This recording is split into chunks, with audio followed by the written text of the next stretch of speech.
Sir, bike services पर दिल्ली सरकार का भी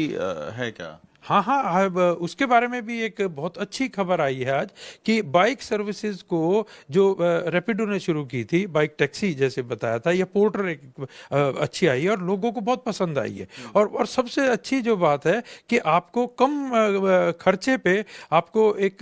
सर्विसेज मिल जाती है। और इन्होंने जो हमारी प्राइवेट व्हीकल्स को था, तो they have allowed to be used under aggregator scheme. तो ये एक बहुत अच्छा सराहनीय कदम है। मैं एक्चुअली उस नोटिफिकेशन को पढ़ रहा था, तो मैं चाह रहा था कि ये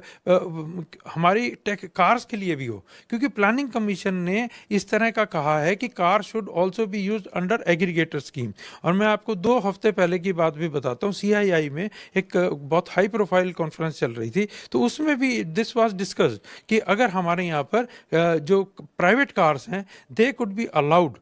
to be used under aggregator scheme, तो हमारे दिल्ली की कंजेशन प्रॉब्लम समाप्त हो जाएगी, हमारे दिल्ली में जो पार्किंग की जो एक बहुत बड़ी समस्या है वो खत्म हो जाएगी, और लोगों की जो डिपेंडेंसी है जो अपनी कार, क्योंकि हमारी जो प्राइवेट कारें हैं, मैं आपको अगर मैं अपने घर के सामने भी बताऊं, तो शायद मैं 95% टू 90% वे गाड़ियां आइडल खड़ी रहती हैं, दे आर ऑक्यूपाइंग स्पेस। अगर मुझे एक इस तरह की सर्विसेज मिल जाती है, रिलायबल सर्विस मिल जाती है, और वो आने के बाद में आप देखेंगे कि हमारा जो ट्रेवल एक्सपेंडिचर थ्रू कार्स वो बहुत कम हो जाएगा, कंफर्टेबल हो जाएगा, और हमारे को बेसिकली पब्लिक को जो भी उसके जायज पैसा है वो देने में कोई दिक्कत नहीं है। तो क्या ये नियम लागू होगा दिल्ली में? हाँ, टू व्हीलर के लिए तो ये लागू का आज स्कीम आ गई है, और एसटीए बोर्ड मुझे लगता है कि महीने भर में इसको लागू कर देगा, और दिल्ली के लिए एक बहुत बड़ा तोहफा होगा। और मैं तो चाह रहा हूँ कि ये जल्दी से जल्दी पूरे भारत में हो, और इसमें हमारे को एम्प्लॉयमेंट की भी बहुत अच्छी अपॉर्चुनिटी मिलती है।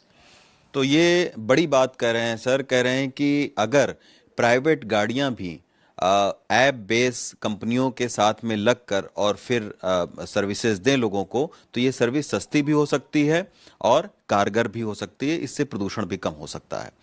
दिल्ली से सचिन गुप्ता के साथ रवीश